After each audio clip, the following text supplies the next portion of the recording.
Bon matin et bienvenue dans ce premier épisode de la nouvelle sous-série concernant le projet tactique. Dans cette série, on va passer au travers du projet, on va regarder toutes les features qui s'y retrouvent et je vais vous expliquer comment vous pouvez utiliser ce projet pour créer vos propres jeux. Donc, comment utiliser le projet comme base, comme template, le modifier, ajouter vos propres features, vos propres unités et vous construire votre propre jeu. Et aujourd'hui, la première étape, ça va être de passer à travers du jeu. On va pas regarder le projet dans la vidéo d'aujourd'hui, on va le regarder dans les prochaines vidéos, mais aujourd'hui, on va focuser sur toutes les features qui sont dans le jeu. Je vais passer au travers de toutes les options, tous les boutons et tout, et je vais vous montrer comment ils fonctionnent. Et aussi, si jamais vous préférez avoir une version texte au lieu d'une version vidéo, je vais inclure le PDF de la documentation du projet dans la description. Donc, on est parti. Et donc, quand vous ouvrez le projet et que vous faites play, vous vous retrouvez dans le menu principal du jeu, évidemment. Et dans mon menu principal à moi, j'ai décidé d'ajouter plusieurs maps d'exemple. Donc, j'ai premièrement ma map de debug qui va contenir toutes les informations de debug qui nous permet de tester toutes les fonctionnalités qui sont dans le jeu. Ensuite, j'ai des maps de combat. Donc, dans ces maps-là, on commence vraiment dans un combat immédiatement. On n'a rien d'autre à faire. On fait juste commencer un combat. Une fois que le combat est terminé, on retourne dans le menu principal. Et finalement, j'ai des maps d'Overworld. Dans ces maps-là, vous pouvez sélectionner vos unités, les déplacer dans le monde et triggerer des combats manuellement. Donc, vous allez pouvoir décider quels ennemis vous voulez attaquer avec quelles unités. Donc, dans la vidéo d'aujourd'hui, on va passer à travers tous ces levels-là et je vais vous montrer comment ils fonctionnent. Et on va commencer par les plus simples, les maps de combat. Donc, on va commencer par le Fair Duel, pourquoi pas. Et voilà, donc on est dans notre level avec notre combat. Donc, on a nos unités à gauche qui sont prêtes à attaquer les unités qui sont à droite, qui sont les unités ennemies. Donc là, ma caméra n'est pas très bien centrée, mais c'est pas grave parce qu'on peut la déplacer avec W, A, S et T. Donc, on peut déplacer notre caméra comme on veut partout. On peut aussi zoomer in avec la roue de la souris et zoomer out, évidemment. Et aussi, si vous voulez changer la rotation de la caméra, vous pouvez le faire avec les lettres Q et W. Donc, vous pouvez vraiment tourner autour de l'action comme vous le voulez. Voilà, donc dans mon cas, je vais positionner ma caméra à quelque chose comme ici. Donc, à gauche, j'ai mes unités, comme j'ai dit, et à droite, j'ai les unités ennemies. Les unités à droite ont une petite tête de robot en haut de leur tête pour indiquer qu'ils sont contrôlés par des AI. Donc, je ne vais pas les contrôler moi-même. Elles vont être contrôlées par l'ordinateur.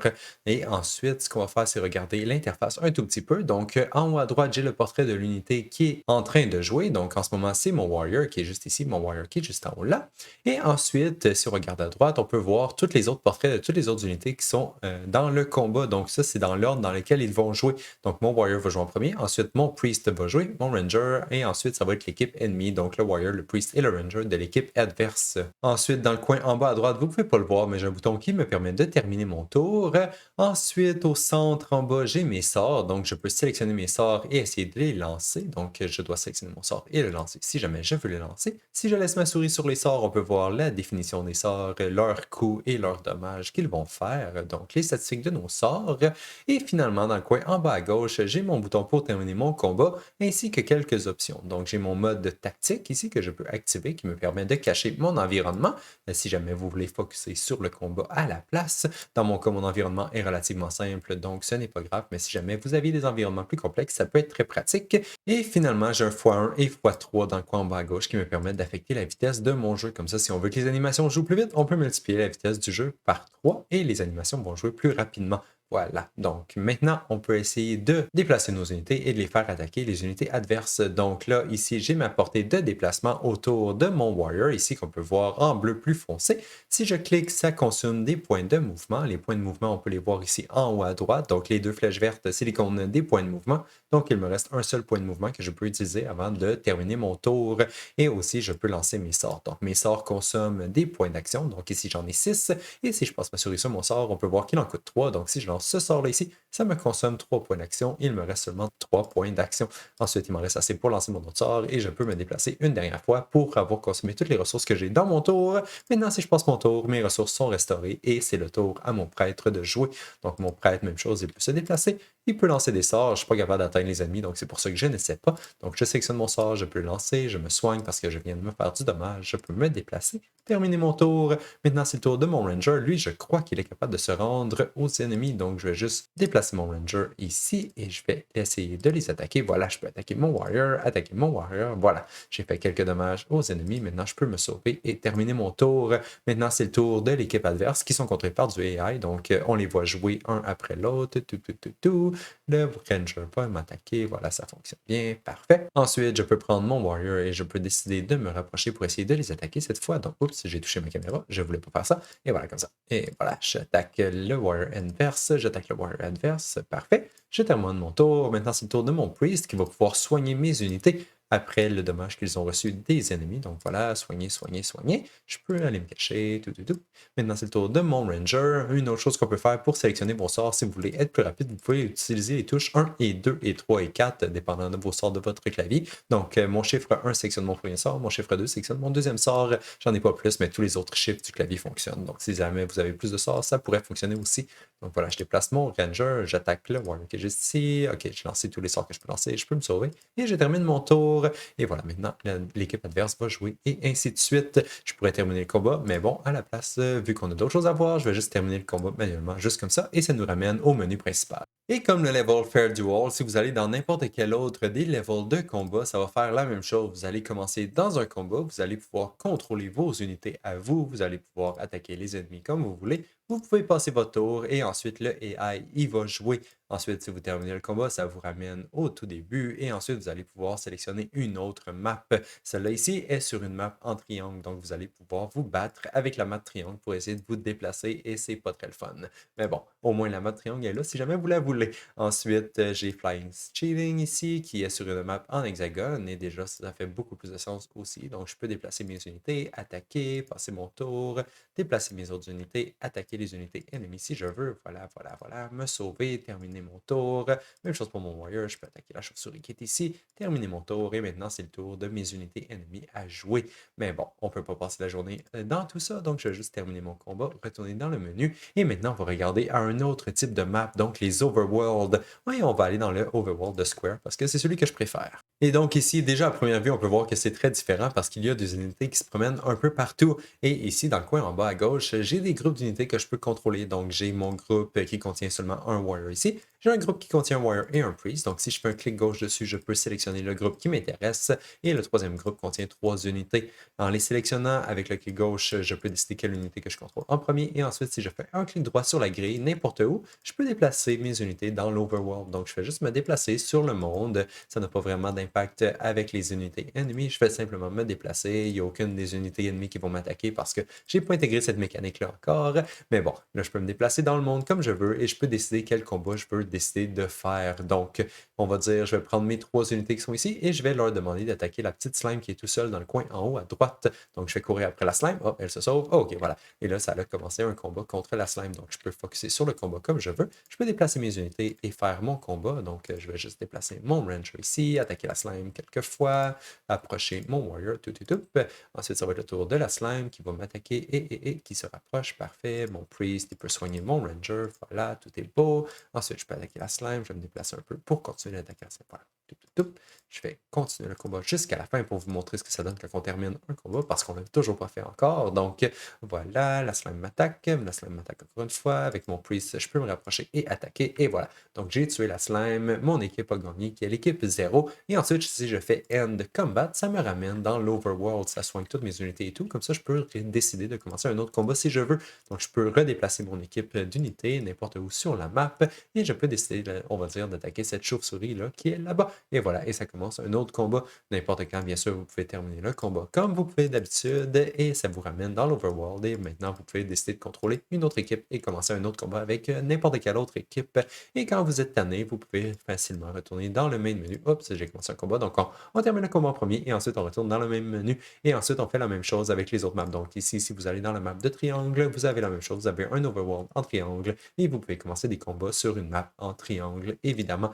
Et ensuite, je peux faire End Combat, retourner dans le main menu. Et maintenant, il nous reste une seule map à regarder, c'est la map de Debug. Et celle-là est très intéressante parce qu'il y a beaucoup de features à l'intérieur. Et toutes les features sont cachées dans des onglets différents pour bien les catégoriser et bien pouvoir les retrouver. Donc, premièrement, j'ai mon premier onglet ici qui est Commands, qui nous permet simplement d'exécuter des console commands. Donc, c'est relativement simple. Vous pouvez cliquer sur les console commands qui sont écrits ou vous pouvez écrire la console command que vous voulez. Donc, si vous voulez montrer l'FPS, cacher l'FPS et ainsi de suite, ça n'a pas vraiment d'importance pour le jeu, c'est juste pour faire du debug. Ensuite, j'ai ma table de caméra ici qui me permet de déplacer ma caméra. En fait, je peux toujours la déplacer, mais ça me permet de contrôler la vitesse de ma caméra caméra. Donc, je peux la mettre super rapide, ou super lente si jamais j'aime mieux un déplacement plus lent. Même chose pour la rotation, je peux modifier la vitesse de ma rotation et même chose pour le zoom, je peux modifier la vitesse de mon zoom et à quel point je peux zoomer de loin. Donc, je peux aller vraiment très loin.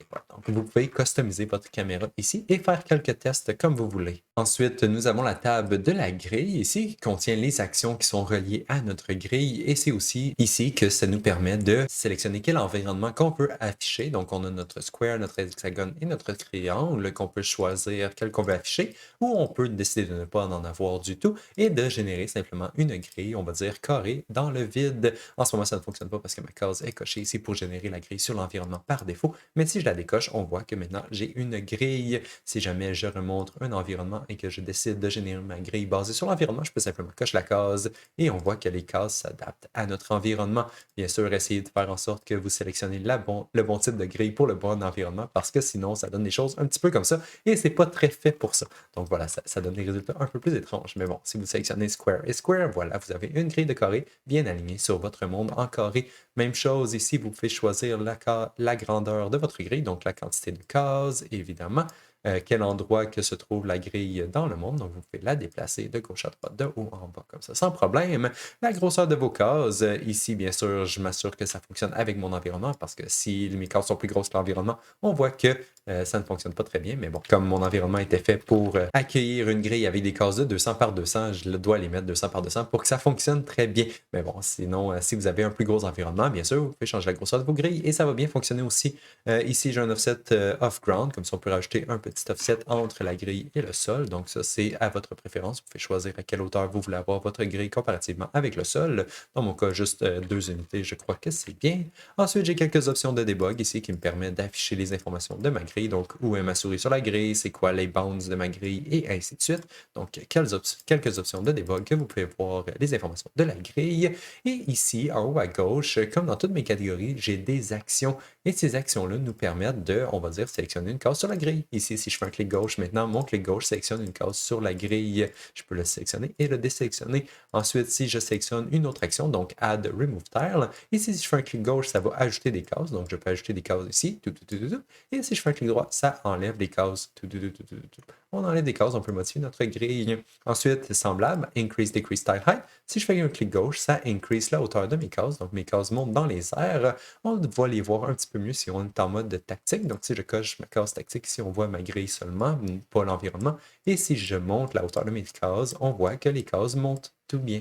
Et si je les réduis, bien, ça réduit la hauteur de mes cases. Donc, clic droit, ça va réduire la hauteur de mes cases. Voilà, donc, on peut vraiment modifier notre grille comme on veut. Et quand on est tanné et qu'on veut la régénérer, on peut toujours cocher une des options ici qui nous permet de régénérer notre grille, évidemment. Et ensuite, on a l'option de setter notre tile type. Donc, on a différents types de cases. On a des cases obstacles ici, évidemment. On a des cases qui sont seulement accessibles par des unités volantes. Si j'enlève le mode tactique, on peut voir que ces cases étaient par-dessus un trou. Donc, ici, ces cases sont seulement accessibles par des unités volantes. Ensuite, j'ai des cases ici qui coûtent un peu plus cher en pathfinding. Donc, si je réactive le mode tactique, on voit qu'elles ont des couleurs différentes et on peut changer ces types-là. Donc, ici, si je fais un clic gauche, vu que le type que j'ai sélectionné, c'est normal, ça va setter mes cases en type normal. Donc, on modifie notre grille encore une fois. Même chose, on peut ajouter des obstacles, on peut ajouter des cases qui coûtent le double en mouvement point, des cases qui coûtent le triple en mouvement point si on veut, et des cases qui sont seulement accessibles par des unités volantes. Voilà, on peut vraiment modifier notre grille comme on veut. Donc, ce menu de debug-là, c'est vraiment pour nous permettre de modifier notre grille et de faire tout plein de tests. Et voilà, donc là, j'ai replacé ma grille comme avant. On peut cacher le mode tactique et on peut maintenant passer à la prochaine onglet qui est le pathfinding. Ici, on va pouvoir tester le pathfinding de nos unités. Donc, si on regarde les actions, première action, ça nous permet encore de sélectionner une case. Donc, ça, c'est pas vraiment important pour l'instant. Ensuite, une action qui nous permet de nous montrer les cases voisines de chacune de nos cases. Donc, si je clique ici, je peux voir que les cases voisines, c'est les cases qui sont autour. Et ensuite, on peut décider d'inclure les diagonales ou non. Donc, si on veut inclure les diagonales, ça nous donne évidemment plus de voisins. Et ça, ces cases voisines-là dépendent de notre type de grille parce que chaque type de grille a des voisins différents. Donc, si je change mon type de grille pour un hexagone, ici, je peux voir que mes voisins, c'est ces cases-là. Si je change pour une grille triangle, mes voisins deviennent ces cases-là ici. C'est un petit peu étrange, mais c'est de la façon que ça fonctionne pour les grilles triangles. Donc, je vais retourner en square juste parce que c'est un peu plus simple. Ensuite, de retour dans mon onglet de pathfinding, maintenant, j'ai une option qui me permet de calculer le case minimum, le coût minimum pour me rendre à une de mes cases sur ma grille. Donc, si je clique ici, ça calcule tous les coûts minimums de toutes les cases de ma grille pour se rendre jusqu'à celle-là. C'est juste que là, on ne voit pas le résultat et dans le fond, c'est juste parce que les textes sur mes cases ne sont pas affichés. Donc ici, j'ai le coût minimum qui devrait être ici, Show Cost Min Cost to Target. Et là, quand je clique dessus, on peut voir que ça a calculé les coûts minimums de toutes mes cases et ça l'a affiché. Donc ici, on peut voir que le coût minimum pour se rendre de cette case voisine jusqu'à cette case-ci, c'est 1. Sinon, c'est 2 quand on n'inclut pas les diagonales, donc 1, 2 mouvements de point. Si on inclut les diagonales et que je clique ici, on peut voir que ça le régénère. Et maintenant, ça coûte un seul mouvement de point pour tous les cases qui sont autour de cette case-là parce qu'ils peuvent les atteindre en diagonale. Mais bon, cette action-là, c'est vraiment une action de debug, donc on ne va pas focuser trop dessus. Je peux la cacher. Ensuite, j'ai une action qui fait le Find Path. Donc, si je clique sur une de mes cases, ça me permet d'avoir une portée de déplacement basée sur la longueur maximale de mon path qui est juste ici. Donc, je peux affecter la longueur maximale de mon path et ça va affecter la longueur de mon path, évidemment. Et donc, je peux le mettre aussi grand que je veux. Et ensuite, si je fais un clic droit, ça me calcule mon path jusqu'à ma target. Donc, on peut voir ici que je me calcule mon path. Si j'essaie de me faire un path en dehors de ma zone de déplacement, évidemment, ça ne fonctionne pas parce que c'est trop loin. Mais voilà, donc je peux afficher mon path en faisant un clic droit sur toutes les cases qui sont atteignables, juste comme ça ici. Et ensuite, j'ai quelques autres settings. Donc, si je veux inclure les diagonales dans mon path, on peut voir que le path est un petit peu différent parce que maintenant, l'unité pourrait se déplacer en diagonale. Ensuite, même chose pour les cases qui sont seulement atteignables pour les unités volantes. On peut voir qu'on peut les activer ou les désactiver et ça affecte la longueur de mon path, évidemment, parce que je peux maintenant marcher sur ces cases-là qui étaient des trous avant. Donc, on peut les ajouter et les enlever. Ensuite, j'ai un délai ici qui me permet de calculer combien de temps que ça prend entre mes calculs. Et donc, on peut voir que si jamais je fais un calcul, ça prend plus de temps à se réaliser. Et ça, dans le fond, c'est vraiment juste utile si jamais vous voulez essayer d'aider les performances. Donc, si vous vouliez faire un calcul qui est vraiment long, mais que vous ne voulez pas comme que votre FPS drop à, on va dire, 0.01 FPS, eh bien, vous pouvez vous rajouter un petit délai entre chaque itération de votre calcul et vous pouvez limiter ce délai-là basé sur un nombre de millisecondes maximal. Donc, si jamais votre calcul s'est fait en moins de 4 millisecondes, 4,82 millisecondes en ce moment, il n'appliquera pas de délai. Mais si jamais ça a pris plus de temps, là, il va attendre un petit délai avant de continuer à la prochaine itération. C'est vraiment juste des settings qui vous permettent de débugger, de limiter le temps de calcul de vos itérations de votre pathfinding. Parce que ça prend quand même du temps de faire du pathfinding. Ça paraît pas trop sur une petite grille comme ça, mais si la grille est vraiment immense, ça peut prendre beaucoup de temps. Donc, ces options-là sont très pratiques. Et ensuite, on a une option qui nous permet d'ajouter des unités sur la grille. Donc, on peut ajouter des unités avec le clic gauche. Voilà, j'ajoute des unités. Je peux choisir l'unité que je veux. Ensuite, je peux décider quel team que je veux que mon unité soit à l'intérieur. Ça n'a pas vraiment d'importance pour le pathfinding, donc on va y revenir plus tard. Et ici, pour enlever mes unités, je fais un clic droit. Donc, clic gauche pour acheter des unités, clic droit pour les enlever. Et ensuite, même chose, le Use AI, c'est vraiment plus pour le combat. Donc, on va y revenir plus tard aussi. Donc, pour l'instant, on peut simplement acheter des unités sur la grille avec le clic gauche, choisir l'unité qu'on veut l'ajouter. Et ensuite, on peut retourner dans nos actions et sélectionner la dernière action ici qui est Move Unit on Grid. Select Move Unit on Grid. Donc, je peux sélectionner mon unité. Ça va me générer une portée de déplacement spécifique pour l'unité. Donc, mon poulet a vraiment beaucoup de mouvements de points. Donc, c'est pour ça que j'ai une grosse portée de déplacement. Mais mon priest a beaucoup moins de mouvements de points. Donc, j'ai une petite portée de déplacement. Et ensuite, si je fais clic droit, ça demande à mon priest de se déplacer sur la grille. Même chose, je peux prendre mon poulet et lui dire de se déplacer. Même chose pour mes autres priests. Donc, je peux vraiment déplacer toutes mes unités sur la grille et tester leur déplacement. Même chose si je prends ma chauve-souris qui peut aller sur les cases qui sont seulement accessibles par les unités volantes. Ensuite, si je demande ma chauve-souris de se déplacer, on peut voir qu'elle peut se rendre sur ces cases-là. Voilà, on voit que ça fonctionne très bien. Ensuite, on peut affecter le nombre de temps que ça leur prend à se déplacer. Donc, vous pouvez ralentir leur déplacement ou accélérer leur déplacement pour faire vos tests. Mais bon, vous allez probablement pas vouloir le changer trop souvent. Anyway. Ensuite, toutes les autres options qui viennent après, c'est vraiment juste pour ajouter des options de debug. Donc, vous pouvez cocher toutes les cases que vous voulez. Et voilà. Et ça va vous montrer le pathfinding. Donc, le calcul du pathfinding. Si, mettons, je sélectionne la case qui est ici, est-ce que je me fais un long pathfinding? On voit les cases qui ont été analysées, les cases qui sont discovered et toutes les cases qui ont été processées lors du pathfinding. Et si vous zoomez dessus, vous allez pouvoir avoir toute l'information des cases. Mais bon, c'est toutes des informations de debug, donc je vous laisse fouiller plus en détail de votre côté si jamais vous voulez voir ce qu'ils veulent dire. Parfait. Maintenant, on peut passer à nos sorts. En fait, je vais aller cacher mes options de debug avant, donc on va juste cacher toutes les petites options de debug ici. Voilà. voilà. Et ensuite, je vais juste me désélectionner mon pad et maintenant, je peux passer au sort. Et donc, pour ma table de sort, c'est relativement très simple. J'ai seulement 3 actions et la première me permet de sélectionner des cases et des unités comme d'habitude. Donc, on peut simplement la passer. Ma deuxième action me permet de sélectionner une case et de lancer des sorts. Donc ici, j'ai mes différents sorts que je peux tester, qui sont tous les sorts dans mon projet. Je peux sélectionner une case sur la grille qui va me montrer la range de mon sort. Et ensuite, si je fais clic droit, ça lance mon sort. Voilà, j'ai un petit sort de debug ici. J'ai mon épée que je peux lancer si je fais un clic droit. Ensuite, je peux essayer mes autres sorts. Donc, on peut venir ici et lancer mes sorts. Tout. Même chose, le Run Chicken Run, je pourrais le lancer. Mon sort de soin de mon Priest. Et même chose pour tous mes autres sorts. Je peux les lancer sur la grille et les tester. Et ce qui est le fun là-dedans, vu que j'ai des unités sur ma grille, je pourrais décider d'attaquer mes unités et on voit qu'ils reçoivent du dommage. Donc, vous pouvez aussi tester les dommages et voir ce que ça donne quand ça impacte les unités. Donc, pour tester vos animations, faire sûr que les unités réagissent au bon moment. Donc voilà ici, hop, je suis pas à la plage, je peux attaquer mon Priest jusqu'à ce qu'il meure et voilà, il tombe. Et il va ressusciter parce qu'on veut pouvoir continuer de tester. Voilà, donc là, ça nous permet de tester nos sorts. Et ensuite, si je clique sur une de mes unités, justement, qui est sur la grille, ça me permet seulement de sélectionner les sorts qui sont lançables par cette unité-là. Donc, mon unité ici peut lancer mon Dark Wave. Donc, je l'ai lancé. On voit que ça a bien fonctionné. Même chose pour le soin. Je peux le soigner, mon unité. Voilà, tout ça fonctionne.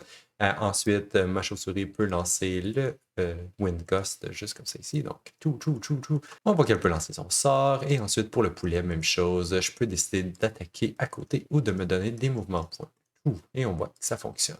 Donc, soit vous lancez les sorts associés à chacune de vos unités ou simplement lancer tous les sorts du jeu au complet comme vous voulez. Voilà, comme ça. Ensuite, on a le Show Spell Range Action ici qui nous permet simplement de tester les ranges de nos sorts. Donc, vous pouvez décider le type de range que vous voulez dessiner. Donc, on va dire une line. Dans mon cas ici, je dessine une ligne et ensuite, je peux décider la range de ma line. Donc, elle peut être courte ou super longue. On peut voir si on peut la bloquer avec le line of sight ou non et on peut voir qu'elle se fait bloquer par les obstacles sur ma grille, comme ça ici. Et ensuite, on peut faire la même chose pour les autres types de patterns. Donc ici, j'ai mes diagonales, j'ai mes demi-diagonales, demi-diagonales qui sont vraiment plus utilisées dans le cas de notre étoile. Donc ici, j'ai mon étoile.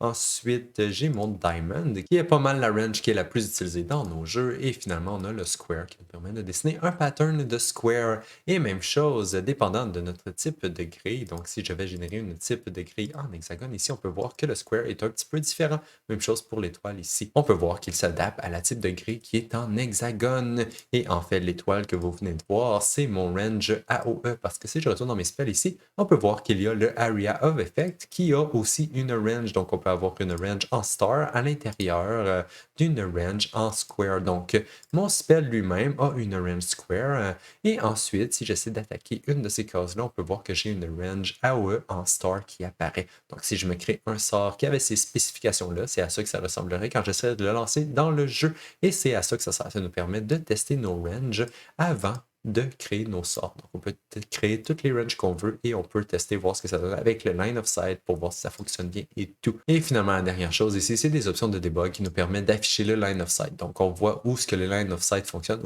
J'en ai beaucoup, mais on voit où ce que le line of sight collide avec les objets. Donc, on peut voir et on peut tester facilement, voir si le line of sight fonctionne très bien comme ça. Voilà, on peut tester des choses et on peut aussi affecter l'origine du line of sight. Donc, on peut le modifier pour l'adapter dépendant de nos besoins de la grille et même chose pour la hauteur. Donc, c'est vraiment des options de debug qui vous permettent de modifier le line of sight et ensuite, une fois que vous avez trouvé les valeurs qui sont parfaites pour votre projet, vous pouvez simplement les écrire dans vos sorts et ensuite, ça devrait bien fonctionner.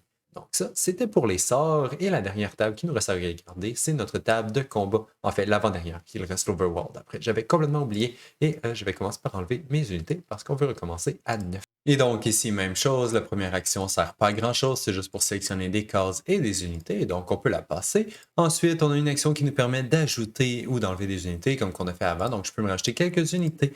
Et cette fois, les équipes et le AI, ils sont importants. C'est ça qui va déterminer quelles équipes qui sont les unités à l'intérieur, donc les équipes de chacune de nos unités, et si elles sont contrôlées par des AI ou non. Donc ici, par exemple, j'ai 3 Warriors dans ma première équipe, mon équipe bleue. Ensuite, on va dire je pourrais me rajouter un Ranger dans mon équipe 1, voilà, qui est mon équipe rouge.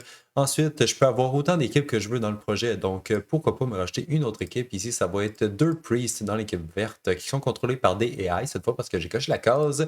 Et finalement, dans mon équipe 3, pourquoi pas rajouter, on va dire, ces 3 unités-là ici. Voilà. Donc là, vu que c'est toutes des équipes différentes, sont vraiment toutes les unités les unes contre les autres. Donc l'équipe bleue contre l'équipe rouge, contre l'équipe verte et contre l'équipe mauve, sont vraiment toutes les unes contre les autres.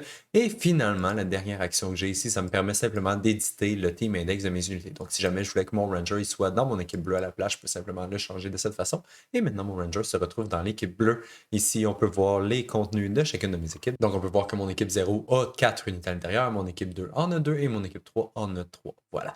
Et ensuite, on a le Unit AI ici qui va nous montrer les états de nos AI pendant le combat. Donc, pour ça, il faut commencer un combat. Le combat a des prérequis à avoir, donc il faut avoir au moins 2 unités sur la grille, sinon on ne peut pas commencer le combat, évidemment. Et on doit avoir au moins 2 équipes sur la grille, parce que sinon, on a juste une équipe, donc on sait déjà quelle équipe qui va gagner. Donc voilà, ça c'est les prérequis. Et maintenant, si on clique sur Start Combat, ça commence un combat. L'unité qui commence dépend de l'unité qui a été spawnée dans le combat en premier. Donc j'ai mes 3 warriors qui jouent en premier. Ensuite, j'ai mon ranger. Et ensuite, j'ai mes priests, slime, poulet et bat qui vont jouer à la fin. Donc je peux jouer mon tour normalement. Je peux lancer mes sorts de la même façon que d'habitude. J'ai les mêmes options que dans le vrai combat parce que c'est le même interface. Donc c'est vraiment le même interface que le combat. Ensuite, je peux terminer mon tour, terminer mon tour, terminer mon tour. Et cette fois, je vais terminer mon tour encore une fois. Et là, ça va être un AI qui va jouer. Donc, je termine mon tour et c'est le tour du AI. Et ici, on voit les états de notre AI. Donc, on voit si le AI est en train de décider quel sort qu'il veut lancer, de se déplacer, de lancer son sort et ainsi de suite. On peut rajouter un plus long délai entre les états de notre AI. Comme ça nous permet de nous laisser assez de temps pour pouvoir le débugger si jamais on veut vraiment voir en détail les étapes de notre AI une à la fois. Donc, on voit vraiment tout son processus de réflexion. Et si jamais on veut vraiment juste skipper le processus de réflexion, on peut réduire le délai à 0. Et là, on va voir que le AI il fait juste exécuter toutes les actions une après l'autre super rapidement. Donc, les AI jouent super rapidement si on enlève le délai, évidemment. Donc voilà, là, on peut laisser le combat se dérouler ou non. On peut simplement quitter le combat quand on veut. Et voilà, ça nous ramène dans notre debug menu. Ça replace les unités là où ils étaient avant que le combat commence. Et c'est pas mal tout ce qu'il y avait à couvrir pour la table de combat. Donc, on commence un combat, on teste le combat et on peut l'arrêter quand on veut. Et là, donc, je vais tout enlever les unités que j'ai dans ma table de combat. Voilà. Et ensuite aussi, je vais canceller ma grille parce qu'on va aller dans notre table d'Overworld. Et celle-là n'a pas besoin d'avoir une grille. C'est simplement spawner des unités dans l'Overworld. Et ensuite, on peut commencer le combat de la même façon qu'on faisait dans nos scénarios d'Overworld. Et ici, même chose, je peux ajouter des unités dans l'Overworld. Comme ça, je peux en ajouter plusieurs. Le groupe ID, c'est le groupe de mes unités qui va être considéré comme étant un groupe dans le monde. Donc, j'ai mon groupe de Ranger ici et mon premier groupe que je m'étais créé. Je peux me créer autant de groupes que je veux. Ça, c'est vraiment les groupes dans le monde. Ça ne va pas être les équipes qui sont dans le combat. C'est vraiment les groupes qui sont dans le monde parce que dans le combat, ça ne veut pas dire que toutes les unités qui sont dans le monde vont se retrouver dans le combat. Seulement les unités qu'on a attaquées vont être dans le combat, pas toutes les unités qui sont dans le monde au complet. Donc voilà, vous pouvez avoir autant de groupes dans le monde que vous voulez. Ensuite, avec le set group is encounter, vous pouvez décider c'est quoi les groupes qui sont considérés comme étant des encounters. Donc, ces groupes-là vont être des AI. Donc, si je décide que tous mes groupes ici sont des encounters, avec le clic gauche, ils sont tous contrôlés par le AI et on voit qu'ils se promènent sur la grille automatiquement. Après quelques secondes, le groupe se déplace et ainsi de suite. Si je refais un clic droit, je reprends contrôle de ce groupe. Donc, ce groupe ici de chauve-souris n'est plus un groupe d'encounters parce que j'ai fait un clic droit. Et ensuite, avec la dernière action, je peux décider de sélectionner un groupe qui n'est pas un encounter. Donc, le seul groupe que je peux sélectionner en ce moment, c'est mes chauves-souris. Je ne peux pas sélectionner les autres groupes parce que c'est des groupes de encounter que je peux attaquer.